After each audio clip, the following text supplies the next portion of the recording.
Boa noite. Boa noite. Viaduto em construção desaba em Belo Horizonte. 2 pessoas morreram e 22 ficaram feridas. Bandidos assaltam alunos dentro da Escola Politécnica da USP. Datafolha mostra crescimento de Dilma e dos brasileiros favoráveis à Copa.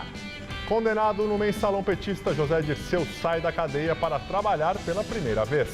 Sem teto e sem terra ocupam a Avenida Paulista e entregam reivindicações no escritório da presidência. O inverno mal começou e as liquidações de roupas de frio já tomam as vitrines. Balanço mostra que turistas da Copa se apaixonaram pela gastronomia em São Paulo.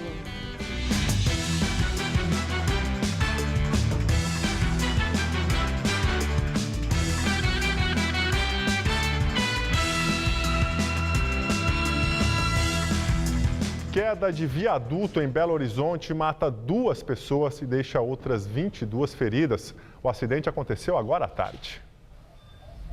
Imagens de uma câmera de segurança mostraram o momento exato em que o viaduto cai sobre os carros.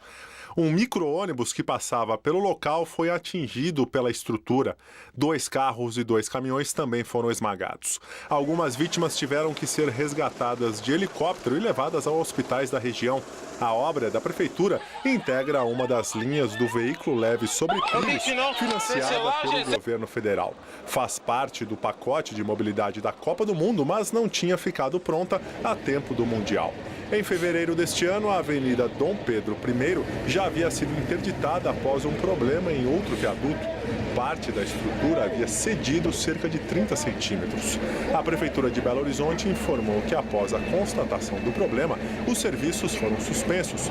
Mas 2 dias depois, os operários estancaram a rachadura e a empresa responsável pela obra retomou as atividades na mesma semana, após estudos indicarem que não havia mais riscos. O viaduto fica em uma região bastante movimentada, entre o aeroporto de Confins e o estádio do Mineirão. Há 2 semanas, a seleção da Argentina passou por baixo do viaduto que desabou para chegar ao Mineirão no dia do jogo contra o Irã. As causas do desabamento ainda estão sendo apuradas. Em nota, a construtora Covan, responsável pela obra, lamentou o acidente e informou que já enviou ao local a equipe técnica para iniciar as investigações. Marcha convocada pelo Sem Terra reúne outros movimentos sociais em São Paulo. Até metroviários e alunos da USP participaram do ato, que pedia moradia, reforma agrária e o direito à greve. Aos poucos, o Largo da Batata foi sendo tomado pelos manifestantes.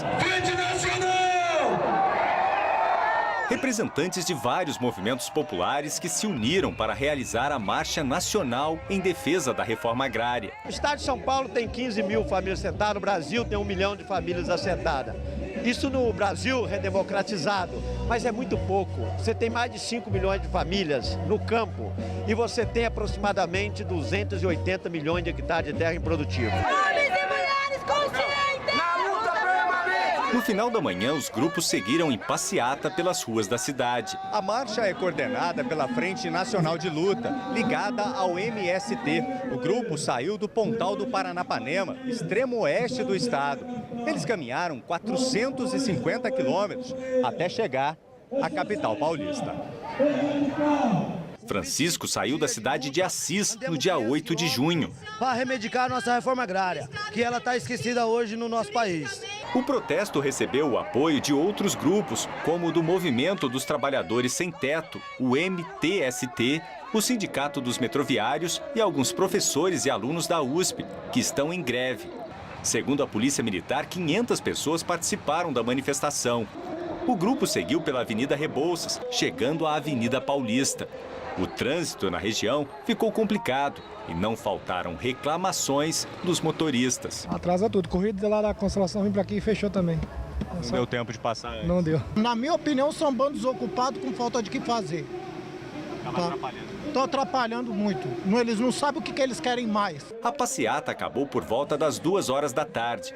Uma comissão foi recebida no prédio onde fica o escritório da Presidência da República e protocolou um documento com todas as reivindicações. Com a discussão da valorização dos trabalhadores da entidade pública, da USP, das faculdades públicas, o pedido de audiência com o ministro Eduardo Cardoso para discussão da prisão arbitrária que houve o companheiro que está sendo colocado, companheiro Fábio, que está sendo colocado como liderança de um outro movimento. A reivindicação dos sindicatos metroviários para apoio do governo federal no que tange a sensibilidade da redimissão dos companheiros que foram exonerados do serviço. E o inverno mal começou e as roupas de frio já estão em liquidação, espalhadas pelo comércio da cidade. Segundo os lojistas, a Copa do Mundo, ao invés de ajudar, atrapalhou as vendas do varejo. Promoção para todos os lados. Assim estão as vitrines do Bom Retiro, um dos principais pontos de comércio popular de São Paulo. Por aqui, a maioria dos descontos nas roupas de frio começou antes mesmo do inverno chegar. Mas tem gente que ainda não olhou para os casacos. A grande procura é por roupas verdes e amarelas. Ainda estou pensando na Copa, em comprar camisetinha verde e amarela. Pois é, mesmo com tanta animação, a Copa do Mundo não ajudou a aquecer o comércio de roupas. Por conta dos Jogos do Brasil, as lojas fecharam mais cedo e deixaram de faturar. Para evitar prejuízo, os empresários optaram por antecipar as liquidações de inverno. Com essa pequena redução que houve, né, feriados, dias a menos de venda, isso gerou a necessidade de se antecipar e para que a gente consiga abrir espaço para a nova coleção de primavera-verão que vem chegando aí. A abertura da Copa ainda coincidiu com o Dia dos Namorados, uma das melhores datas para o comércio no meio do ano. Por isso, em plena primeira semana de julho, tem loja colocando à venda todo o estoque de inverno pela metade do preço. Na realidade, atrapalhou bastante. Digo que nesse mês de junho para julho, a porcentagem de venda caiu uns de 40% a 50%, metade comparado ao mesmo mês do ano passado, né? Segundo pesquisa realizada pelo Instituto para o Desenvolvimento do Varejo, entre janeiro e maio deste ano, as vendas registradas foram maiores do que as do mesmo período do ano passado. Mas em junho e julho, as vendas despencaram. Segundo o Instituto, a previsão para um crescimento real agora, neste mês de julho, é de apenas 1% a mais que julho de 2013. As liquidações de inverno também foram a saída para as grandes marcas. Este bazar precisou ser antecipado em um mês para acompanhar as outras grifes que já iniciaram as promoções. A gente resolveu antecipar para conseguir recuperar a queda que a gente teve em vendas no primeiro semestre. O Instituto, que representa as principais empresas varejistas de diferentes setores, estima a melhora nas vendas somente após o mês de agosto.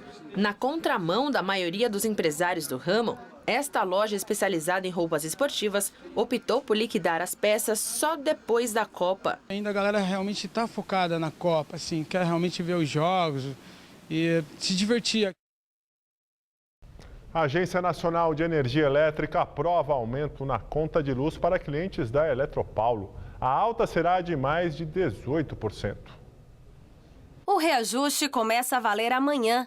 Para os clientes residenciais de baixa tensão, a alta será, em média, de 18,06%. Já para os grandes consumidores industriais de alta tensão, o aumento será de 19,93%. Segundo a ANEEL, o reajuste se deve ao aumento dos custos com a compra de energia apresentado pela Eletropaulo, que atende 6,7 milhões de unidades na região metropolitana de São Paulo. Comitê que acompanha a crise no Cantareira determina que a Sabesp retire menos água dos reservatórios do sistema. A Companhia de Saneamento Básico de São Paulo pretendia usar 20,9 metros cúbicos por segundo em julho. Mas o Grupo Técnico de Gestão do Sistema Cantareira recomendou que seja utilizado 19,7 metros cúbicos por segundo na primeira quinzena do mês. Depois, o número poderá ser reavaliado. Mesmo com a utilização do chamado volume morto, o Cantareira tem registrado sucessivas quedas no nível dos reservatórios. Hoje, o volume acumulado está em 20% do total. Calorão em pleno inverno. O sol brilhou forte hoje em todo o estado de São Paulo e as temperaturas ultrapassaram os 30 graus em várias cidades do interior. Aqui na capital paulista, a máxima chegou bem perto dos 29 graus. E com a falta de chuva, a umidade relativa do ar ficou entre 20% e 30%. A CETESB, Companhia Ambiental do Estado de São Paulo, registrou qualidade ruim do ar na maior parte da região metropolitana. Vamos ver como fica o tempo amanhã no Brasil e em todo o estado de São Paulo com Mariana Armentano. A maior parte do Brasil terá um dia de tempo firme e bastante calor. Uma grande massa de ar seco continua atuando sobre o centro-oeste, sudeste, interior do nordeste, Tocantins e sul do Pará e de Rondônia. Já no sul do Brasil, como dá para ver no mapa, áreas de instabilidade mantêm o tempo instável até o estado de Santa Catarina. Mas a chuva mais volumosa está prevista para o Rio Grande do Sul amanhã. Chove fraco na costa leste do Nordeste e de forma moderada do norte do Maranhão ao estado do Acre por causa do tempo abafado. França e Alemanha jogam amanhã no Rio de Janeiro, onde faz calor de 30 graus. E Brasil e Colômbia se enfrentam em Fortaleza e a máxima por lá chega aos 31 graus durante a tarde. Aqui em São Paulo, o tempo não muda em relação a hoje. A massa de ar seco continua mantendo o tempo firme em todas as regiões, garantindo um dia de muito sol, céu azul e bastante calor. No centro-oeste do estado, as temperaturas ultrapassam a marca dos 30 graus, chegando aos 33 em Votuporanga. Já na região de Franca, o dia amanhece com apenas 18 graus, mas a máxima chega aos 29 durante a tarde. E no litoral paulista, calorão também de 30 graus nesta sexta-feira. Em todo o leste do estado, incluindo a capital paulista, a sexta pode amanhecer com névoa, mas o sol predomina durante todo o dia e faz bastante calor. Amanhã, os termômetros batem na casa dos 29 graus. No fim de semana, tempo aberto e máxima na casa dos 28 graus no sábado e dos 27 no domingo. Eu volto daqui a pouco no Jornal da Gazeta, edição das 10. Até lá! Os bombeiros fizeram hoje o trabalho de rescaldo de um incêndio de grandes proporções que atingiu ontem uma loja e o depósito da rede Armarinhos Fernando, em Santo Amaro, na zona sul de São Paulo. O fogo começou por volta das 4h40 da tarde desta quarta-feira. As chamas não se propagaram para imóveis vizinhos, mas por precaução, a Defesa Civil interditou preventivamente 12 casas. Uma nova vistoria deve ser feita para determinar se os imóveis continuarão interditados. Em nota, a rede Armarinhos Fernando afirma que todos os funcionários e consumidores foram retirados com segurança, portanto, não há relato de vítimas. Ainda não se sabe as causas do incêndio. Alunos da USP são vítimas de arrastão dentro da universidade. Mesmo em meio à greve, muitos continuam frequentando o campus.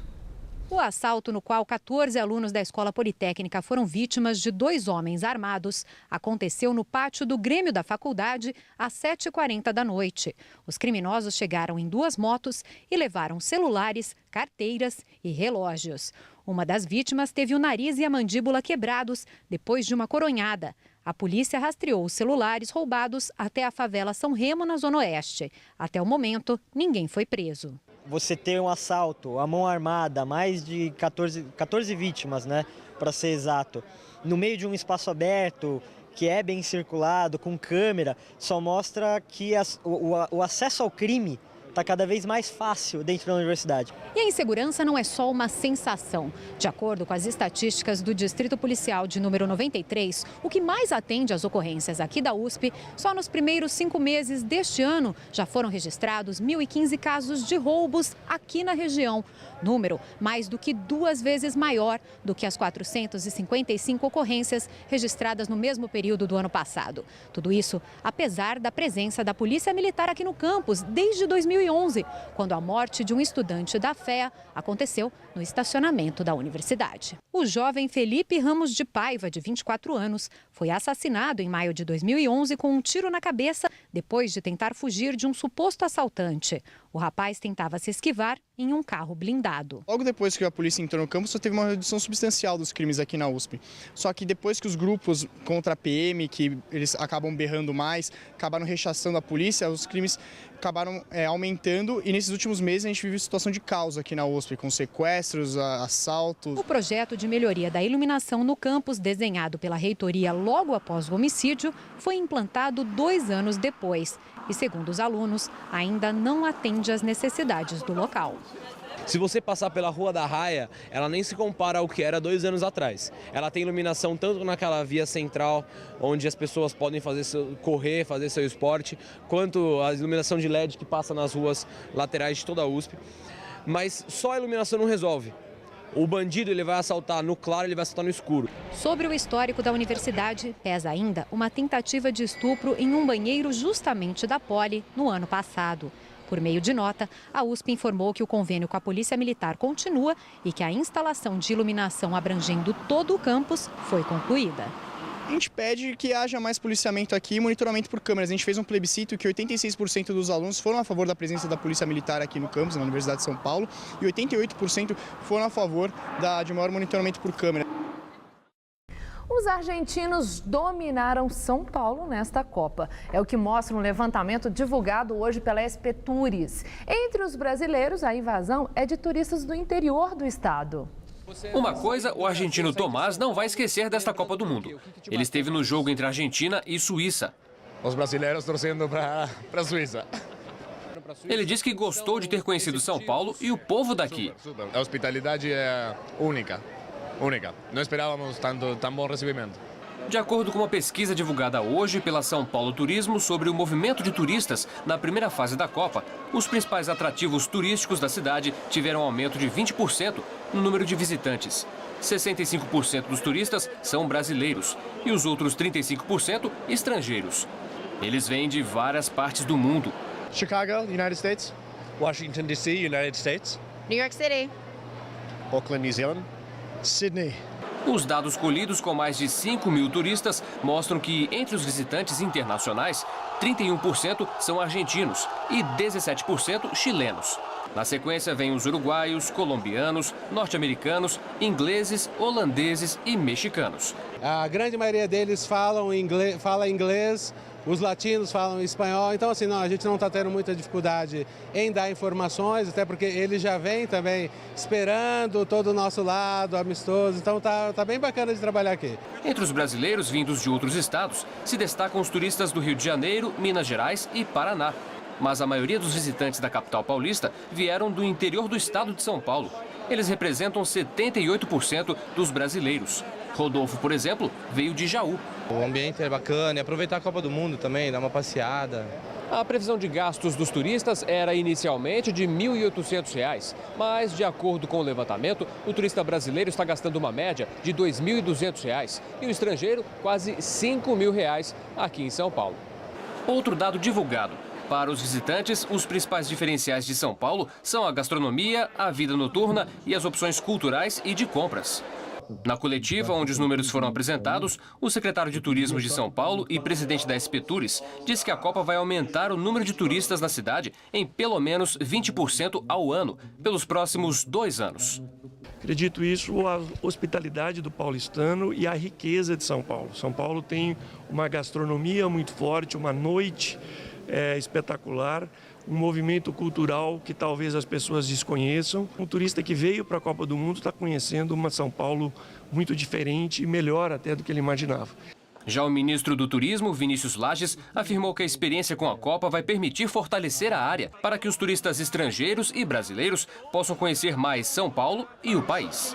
Sabemos que podemos ganhar muito mais a partir dessa Copa, atenção política, atenção econômica, para que nós possamos atingir também, a exemplo de outros países, o turismo atingir percentuais no PIB muito mais significativos do que os 3,7 que nós temos hoje. Pela primeira vez, São Paulo recebe o Mundial de Futebol de Rua. O torneio é uma mistura de evento social com Copa do Mundo e reúne jovens de 20 países escolhidos entre entidades sociais. O dia mal começa e essa turma já está assim, correndo de um lado para o outro da quadra. Parece que não há muitas regras por aqui, mas os monitores supervisionam tudo e dão as instruções em diferentes línguas.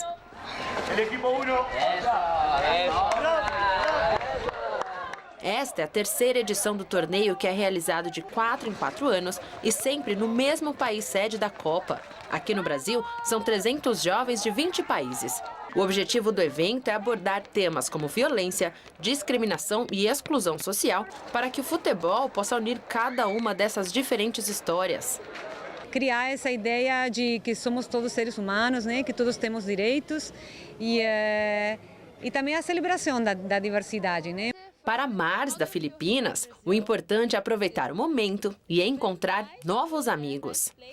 We meet a lot of friends from other country. We feel good. A parada do almoço é um dos principais momentos de integração desses jovens, porque aqui eles recarregam as energias para as atividades da tarde. Ainda nesta semana serão definidos os grupos para os jogos que começam na próxima semana. O campeonato é diferente. Meninos e meninas vão dividir o mesmo time em partidas de 3 tempos e sem juiz. O mediador fica de plantão para evitar qualquer desentendimento. Enquanto a bola não rola, os gringos aproveitam as atividades recreativas. Sibu, de 18 anos, faz parte da delegação sul-africana e confessa que as diferentes línguas acabam dificultando a comunicação. Já o monitor colombiano Yessi conta que está feliz por conhecer tantas pessoas e culturas diferentes. A Colômbia é o adversário do Brasil na próxima sexta-feira, pelas quartas de final da Copa do Mundo. Se fosse para arriscar um palpite entre os ídolos de cada seleção... Neymar ou James? James, dois goles de James. James Rodríguez, Colômbia 3, Brasil 0.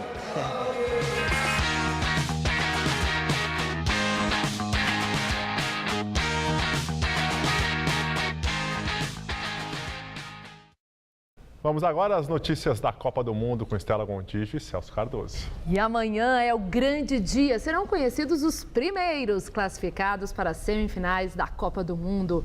Celso Cardoso, nesta sexta teremos a definição do primeiro confronto para a final do Mundial. Estela, faltam 10 dias para a final da Copa. Se há um certo tom de lamentação nesta frase, lhe dá espaço agora para as emoções das quartas de final. Amanhã a Alemanha enfrenta a França, 13h, no estádio do Maracanã, no Rio de Janeiro. E o vencedor dessa partida enfrenta nas semifinais o vitorioso de Brasil e Colômbia, programado para Fortaleza, às 17h. A propósito, brasileiros e colombianos fazem um confronto inédito na história dos mundiais. Por outro lado, no retrospecto de partidas entre as duas seleções, a vantagem brasileira é inquestionável.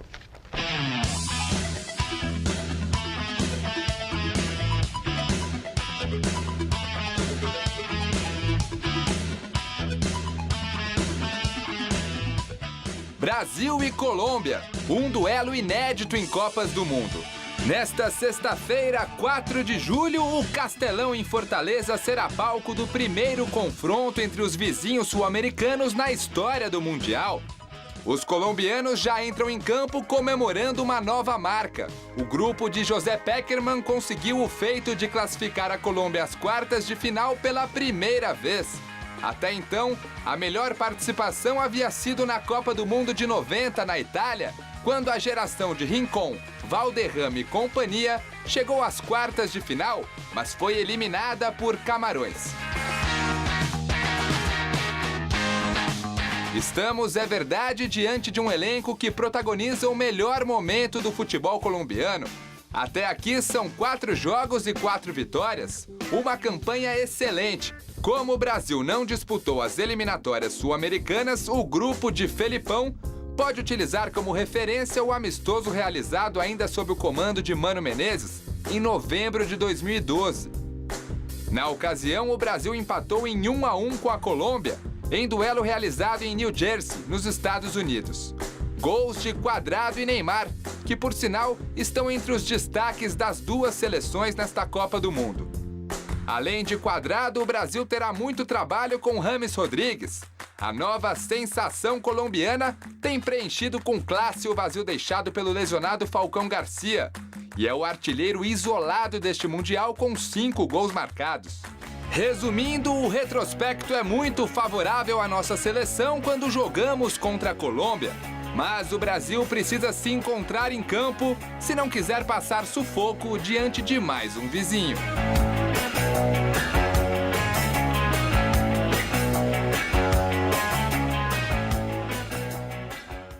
Celso, você esteve bem pertinho aí da seleção brasileira, acompanhou essa semana na Granja Comari. O que você sentiu? Tem uma confiança para esse jogo contra a Colômbia? Como que está o clima da seleção? Bom, está no começo da semana, parecia muito clara a pressão sobre a seleção. O jogo com o Chile foi uma classificação no sufoco, mas havia um clima tenso, não revigorou. Por outro lado, depois daquela conversa do Filipão com alguns jornalistas, muito abordada hoje na coletiva do Scolari, ele chamou atenção para ele e parece que isso tirou um pouco o peso dos jogadores. E na comissão técnica existe também essa convicção que contra a Colômbia será mais fácil, apesar do futebol que tem apresentado a Colômbia, do que foi o Chile, porque é um time que joga e deixa jogar. O Brasil aposta que vai ter espaços amanhã. Que assim seja. E a gente espera. E não sofra assim. tanto. Com certeza.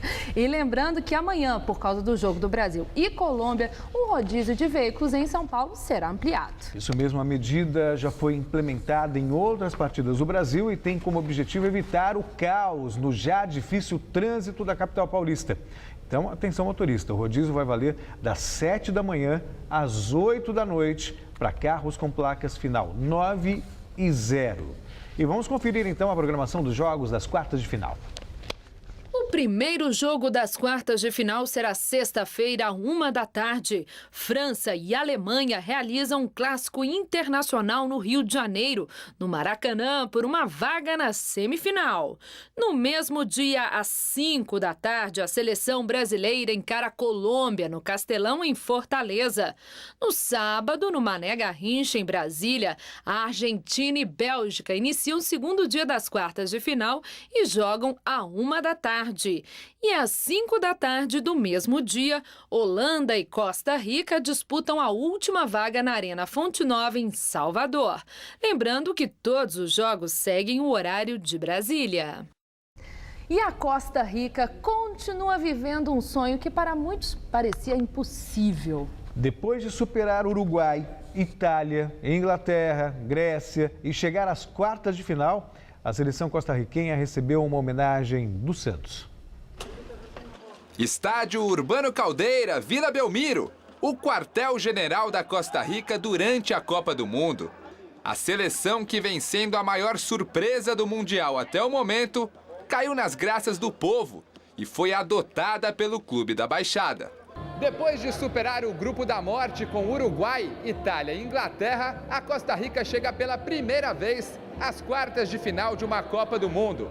E como um bom anfitrião, o Santos Futebol Clube resolveu prestar uma homenagem à seleção que vem fazendo história nesse Mundial. O evento, realizado no Memorial de Conquistas do Peixe, teve a presença do ídolo Clodoaldo, discurso do presidente santista Odílio Rodrigues e trocas de regalias, com direito a um presente especial do Santos para os visitantes. Um diamante feito com elementos do gramado da Vila Belmiro. Isso sem contar o agradecimento emocionado do técnico costarriquenho Jorge Luiz Pinto. Vai ser difícil de esquecer este momento e a Casa dos Santos. Nós estamos imensamente agradecidos por tudo. E eu penso que não vai passar um dia na minha vida que não lembre isto. Muito obrigado. Só quero ganharle a Holanda para dedicarle el triunfo a todos los santistas. Un abrazo muy grande para todos. O treinador fala com confiança sobre o duelo deste sábado contra a Holanda em Salvador. O que dá para esperar desse jogo contra a Holanda? Bom futebol, pressão, manejo de pelota, sair jogando, tudo o que estamos fazendo. Jorge, como é que está o emocional dos jogadores? Muito bem, histórico momento, uma emoção grande. O momento que podem ter os jogadores nossos é fantástico, é único e não vamos a desaproveitar o momento. Parabéns para Costa Rica. E a FIFA anunciou as atrações do show que antecede a final da Copa do Mundo no dia 13. O show começará às 2h20 da tarde, num palco que será montado no Maracanã, mesmo estádio que sediará a final, marcada para as 4 horas do mesmo dia. Entre os artistas estão as cantoras Ivete Sangalo e Shakira, que já participou de outras cerimônias da Copa.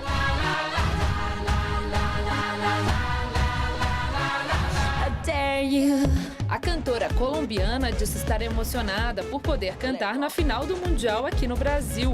O show de encerramento da Copa também terá as presenças de outros artistas, como Santana, Wyclef Jean, Alexandre Pires e Carlinhos Brown.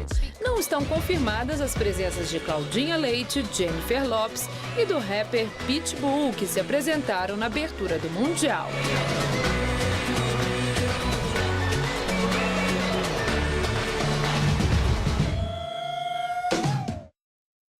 E uma boa notícia para quem ainda tem esperança de assistir a um jogo da Copa do Mundo no estádio. A FIFA reservou uma cota de ingressos para os torcedores das seleções que se classificarem para as semifinais. São 16% de ingressos que serão vendidos quando os confrontos da próxima fase forem definidos. Imagina, todo mundo ali. Vou tentar lá. O jeito. E olha, amanhã você volta comentando a vitória do Brasil, hein? Que assim Quero seja. ver. Até amanhã. Muito obrigada, Celso. Boa noite. E é com você, Gabriel. Trecho leste do Rodoanel é entregue sem ligação até a Dutra. A via vai ser aberta ao tráfego amanhã. A obra, iniciada em 2011, teve custo de 3 bilhões e 600 milhões de reais e foi entregue com 3 meses de atraso. O trecho leste, inaugurado hoje pelo governador Geraldo Alckmin, inclui 37 quilômetros que vão ligar o trecho sul à rodovia Ayrton Senna. Nós imaginamos, nesse trecho, 33 mil veículos dia.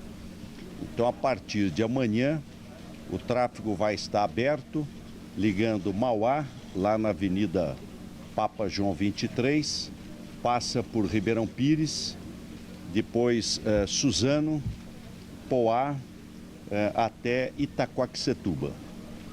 E mais 60 dias, e aí chegamos na Ayrton Senna. A gente imagina que reduz a 40% o tempo de viagem aqui na região. O trecho foi entregue com mais de 3 meses de atraso e, segundo o governo, a concessionária responsável pela obra será multada em R$ 471 mil por dia de atraso. Apesar da inauguração do trecho leste, a obra ainda não foi totalmente finalizada. Ainda falta um trecho de 5 quilômetros até a rodovia Presidente Dutra, que deve ser entregue em 2 meses.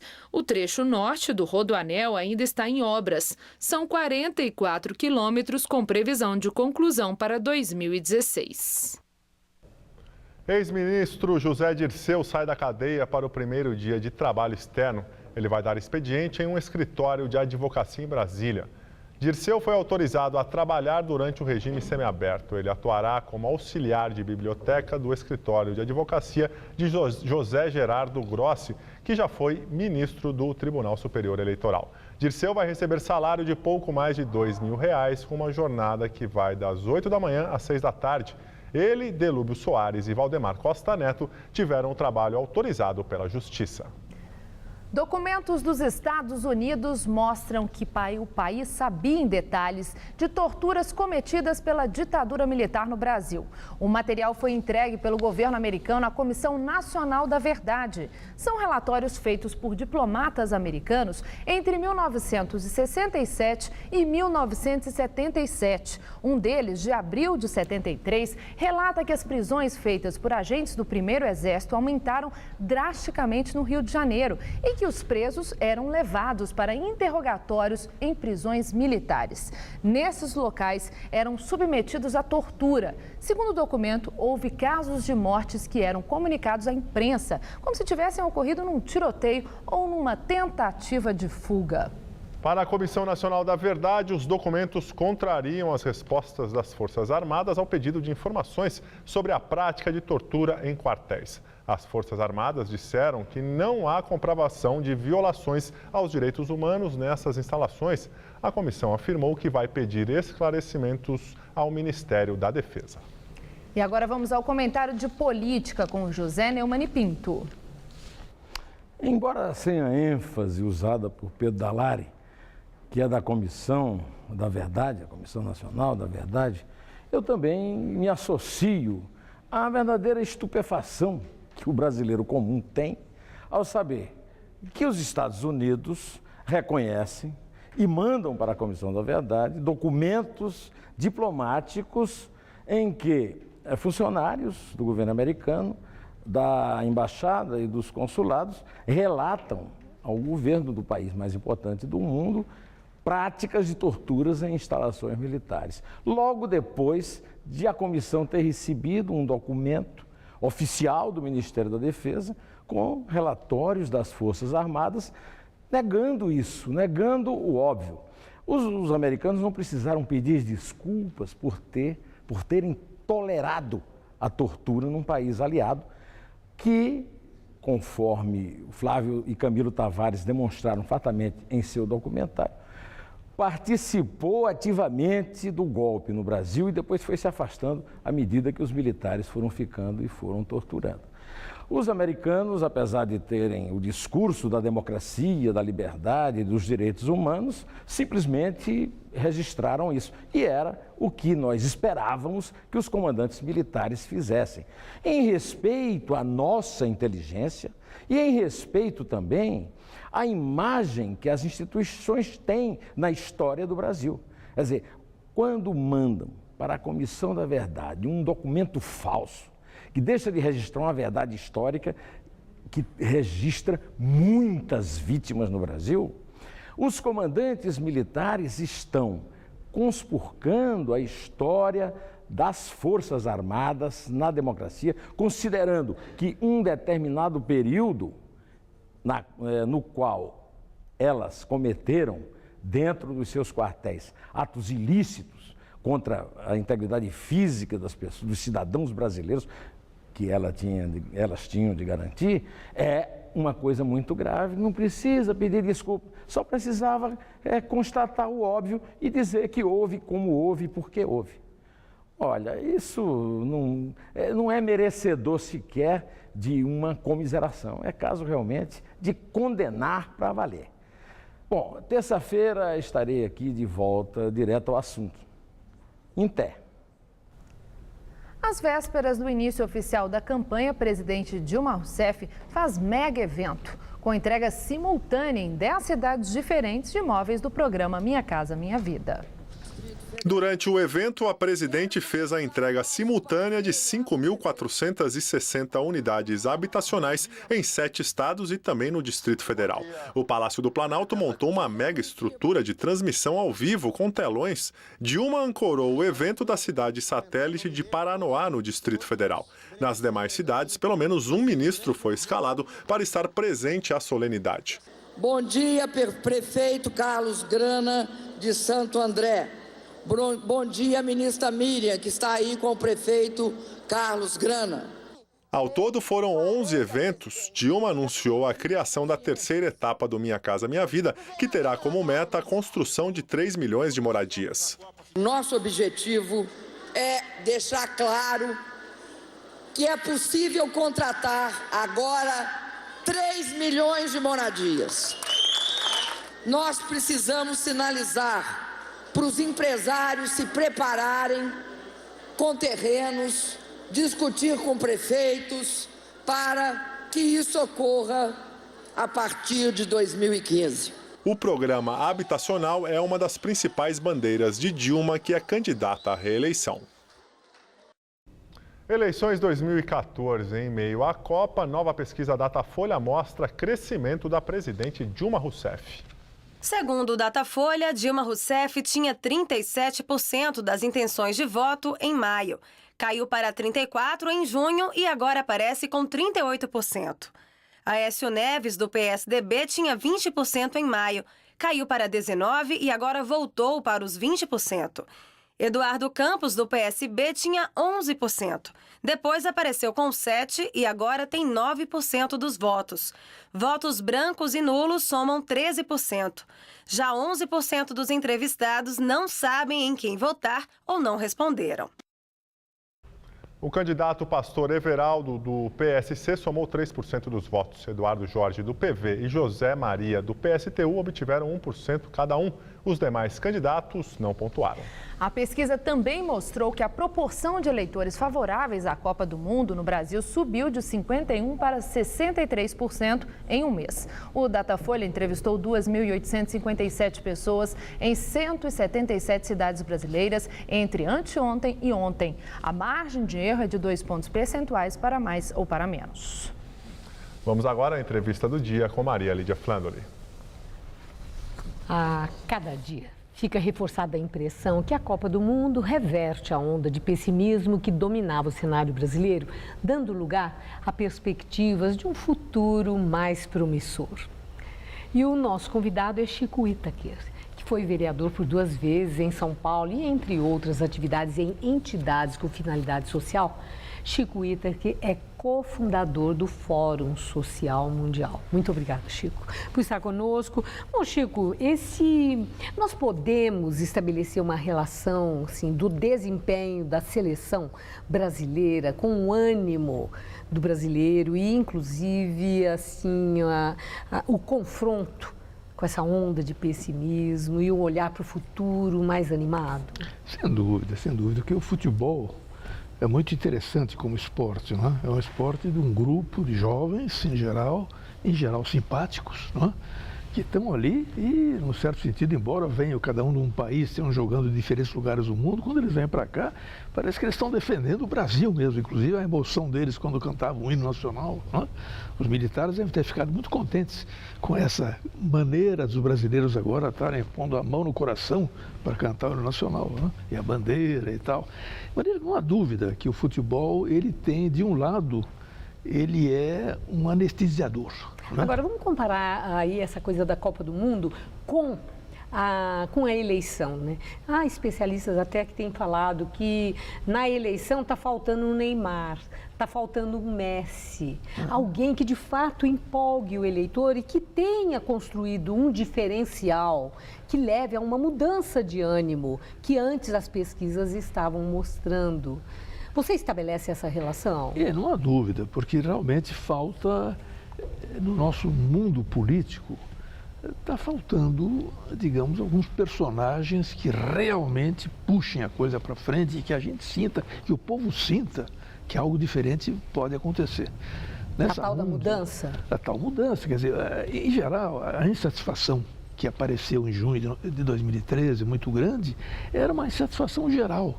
Que você pode, inclusive, elevar a renda das pessoas, pode fazer tudo isso, mas faltam serviços, faltam isso e aquilo, e, do ponto de vista também democrático, quer dizer, a participação é essencial, não é somente essencial porque é preciso que o poder escute o que o povo sente, o que o povo quer, para poder tentar responder aos anseios, às aspirações, mas é essencial também para que as pessoas se sintam responsáveis pelo país. Mas, Chico, o filósofo americano, professor de Harvard, que esteve aqui participando de um evento promovido por Fronteiras do Pensamento, ele disse, Michael Sandel, ele disse que no Brasil, não apenas no Brasil, mas em vários países do mundo, existe um sentimento de frustração muito grande com a democracia. Você acha que é isso no Brasil que vem acontecendo, aquele desalento? Agora estamos em Copa, não sabemos se é um intervalo, mas que era crescente. Que se isso tem relação com frustração com a democracia, nós que a resgatamos depois de tantos anos de sofrimento com a ditadura, ou se é frustração mais pontual com os políticos que estão aí e que, de fato, não correspondem àqueles anseios democráticos em que um dia todos acreditaram. Não há dúvida que é uma frustração determinada pelo sistema político dentro do qual nós vivemos, que é o sistema da democracia representativa. A gente pode tentar emendar um pouquinho, alguma coisa de participação, com algum tipo de participação social e de decisões, pode emendar, como nós tentamos várias vezes, mais de uma vez, com a participação popular na atividade legislativa, através da iniciativa popular de lei, 1 milhão de assinaturas, etc, etc. Mas, na verdade, a representação é o grande problema. Porque você elege a pessoa, depois ela se sente dona do seu lugar e começa a se preocupar somente com a sua reeleição. Ela passa a ter a reeleição como grande critério de tomada de decisões. Se aquilo vai ajudar que ela seja reeleita ou não. Profissionaliza a representação. Que nós temos que mudar. Então, na verdade, o povo sente uma distância. Esse espetáculo que estamos vendo agora, nessa campanha, de alianças absolutamente incompreensíveis, são eles lá em cima que estão fazendo. Outro dia eu estava falando com alguém aí, mais popular, digamos, que dizia, não dá para confiar neles. São eles lá em cima. Isso é representação. A democracia é representativa. Por isso que ela é insuficiente, porque ela cria essa diferença, essa distância entre o eleito e o eleitor. Agora, tem um outro lado também que eu observo nessas manifestações, Chico. Se há um repúdio, houve um repúdio claro a partidos, a políticos, até preocupante, mas, por outro lado, o clamor era por eficiência nos serviços, era em relação à gestão da coisa pública e o retorno para o cidadão naquilo que tem a ver com as suas necessidades individuais, na luta pela sobrevivência. Qual seja, parece que o cidadão está muito prático, ele quer uma política de resultados também, ele quer ver a máquina funcionando, mas funcionando para o bem público. Isso não acontece. Então, ao invés daquele clamor da ficha limpa, da ética na política, dos caras pintadas, hoje a gente vê as pessoas cobrando serviços eficientes. O que é isso? Não, também. Quer dizer, eu acho que é todo um processo, é um conjunto. A cobrança de serviços é uma expectativa em relação àqueles que nós colocamos lá e que nós, inclusive, pagamos para que eles trabalhem para a sociedade. Então, o mínimo que se pode esperar é que eles pensem nisso, que eles ouçam o que o povo está querendo, que eles queiram ver quais são as necessidades objetivas. Mas o cidadão quer mais política de resultados ou ética na política? As duas coisas. Porque a ética na política determina resultados. E os resultados só podem ser obtidos se houver ética na política. As duas coisas estão absolutamente combinadas. Então, o negócio, né? Quando você vê certos programas, certos tipos de políticos, né? Tipo rouba mais faz, né?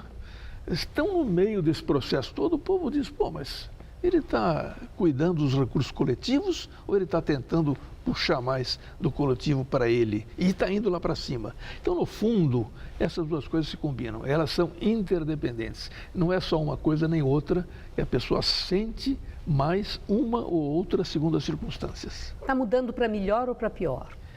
Sempre está melhor, sempre irá para melhor. Haverá momentinhos, não é, de baixo. O que precisamos é que os políticos deixem de ser tão pragmáticos e tentem ser um pouco mais objetivos na busca do bem comum, na busca de um Brasil melhor. Muito obrigada, Chico Itaque. Uma boa noite. Boa noite. Gabriel. A seguir, cresce a tensão no Oriente Médio com mais ataques entre israelenses e palestinos. Protesto na Bolívia. Policiais pedem aumento salarial. Cresce a tensão no Oriente Médio. Palestinos dispararam foguetes sobre o território israelense. E o exército de Israel responde com ataques aéreos na faixa de Gaza. Cerca de 20 foguetes partiram de Gaza e caíram no sul de Israel desde ontem. 3 casas foram atingidas sem deixar feridos. O exército de Israel respondeu com 15 ataques a alvos associados ao grupo militante islâmico Hamas. Não há registro de mortes. Em Jerusalém Oriental, palestinos e policiais israelenses entraram em choque pelo segundo dia consecutivo. A tensão cresceu desde a descoberta ontem, em Jerusalém, do corpo de um adolescente palestino. A autoridade palestina afirma que ele foi morto por colonos para vingar o sequestro e morte de 3 adolescentes judeus. Israel acusa o Hamas pelo assassinato dos estudantes. Em comunicado, o primeiro-ministro de Israel, Benjamin Netanyahu, disse que a morte do rapaz foi um assassinato repugnante e pediu que nenhum dos lados faça justiça com as próprias mãos. E agora vamos ao comentário de política internacional com João Batista Natali. Vamos falar hoje da Bélgica. Não é apenas a seleção que enfrentará a Argentina nas quartas de final. É também um pequeno país europeu muito rico e muito dividido. Existem 3 comunidades linguísticas, cada uma com a sua administração e seus partidos políticos. Entre os 10 milhões de habitantes, quase 60% são flamengos e falam holandês. 1/3 mora na Valônia e fala o francês. E correndo por fora, existe também uma pequena minoria que fala alemão. Entre os valões e os flamengos, existe a capital, Bruxelas, que também é uma região autônoma. O problema está em juntar toda essa gente para formar um governo nacional. Não é fácil. Entre 2010 e 2011, a Bélgica ficou 249 dias sem governo. Foi administrada pelo gabinete anterior, sem poder tomar decisões importantes. Pois bem, há 2 meses aconteceram eleições legislativas. Em primeiro lugar, chegou a direita flamenga e, em segundo lugar, os socialistas de língua francesa. O rei Felipe encarregou o chefe do partido Flamengo de formar um governo. Esse cidadão se chama Bart Wever e ele foi prefeito de Antuérpia. Ele não consegue juntar uma maioria parlamentar e o país está novamente em crise. Quem despacha agora os assuntos mais urgentes é o primeiro-ministro do último gabinete, que se chama Hélio Rupo. É um filho de imigrantes italianos e líder dos socialistas de língua francesa. Rupo está viajando ao Brasil para assistir a partida de sábado contra a Argentina. E vejam que curioso, divididos em tudo, os belgas se reúnem debaixo da bandeira do futebol. Em dezembro último, quando a seleção deles se classificou para a Copa, a festa nas ruas unificava belgas de todos os idiomas. Eles chamam a seleção de Diabos Vermelhos por causa da cor do uniforme. Se passarem pela Argentina, deverão explodir de alegria como se fosse um país unido, o que é raro. Muito raro nos 184 anos de história da Bélgica. É assim que o mundo gira. Boa noite. Policiais bolivianos fazem protesto e pedem aumento salarial. Segundo autoridades locais, um grupo de policiais invadiu um quartel próximo ao Palácio do Governo e usou bombas de gás lacrimogêneo para expulsar os funcionários. Eles se queixam do governo, que não estaria disposto a negociar. Os manifestantes afirmam que vão continuar protestando caso as demandas não sejam atendidas. Aeroportos europeus reforçam a segurança após alerta emitido pelos Estados Unidos ao temor de novos ataques terroristas. Após autoridades americanas declararem que aumentariam a segurança em aeroportos com voos diretos para os Estados Unidos, a Grã-Bretanha se mobilizou. O primeiro-ministro britânico, David Cameron, defendeu as precauções extras e disse que a prioridade é a segurança do público. Segundo os Estados Unidos, há o temor da volta de jihadistas a esses países e organizações vinculadas à rede terrorista Al-Qaeda, situadas na Síria e Iêmen, estariam criando novos explosivos mais difíceis de serem detectados. Furacão Arthur avança pela costa leste americana e atinge a Carolina do Norte. Milhares de pessoas já deixaram a região. Os ventos da tempestade podem chegar a 120 km por hora. O furacão chega às vésperas das comemorações do feriado de 4 de julho, dia da independência americana. E o Jornal da Gazeta fica por aqui. Essas foram nossas principais notícias. Viaduto em construção desaba em Belo Horizonte. 2 pessoas morrem e 22 ficam feridas. Bandidos assaltam alunos dentro da Escola Politécnica da USP. Datafolha mostra crescimento de Dilma e dos brasileiros favoráveis à Copa. Condenado no mensalão petista, José Dirceu sai da cadeia para trabalhar pela primeira vez. Sem terra e sem teto ocupam a Avenida Paulista e entregam reivindicações no escritório da presidência. O inverno mal começou e as liquidações de roupas de frio já tomam as vitrines. Balanço mostra que turistas da Copa se apaixonaram pela gastronomia em São Paulo. A edição de hoje pode ser vista daqui a pouco no site youtube.com/Jornal da Gazeta. Mais notícias no Jornal da Gazeta, edição das 10. Até já. Nós voltaremos amanhã às 19 horas. Uma excelente noite para você e até lá.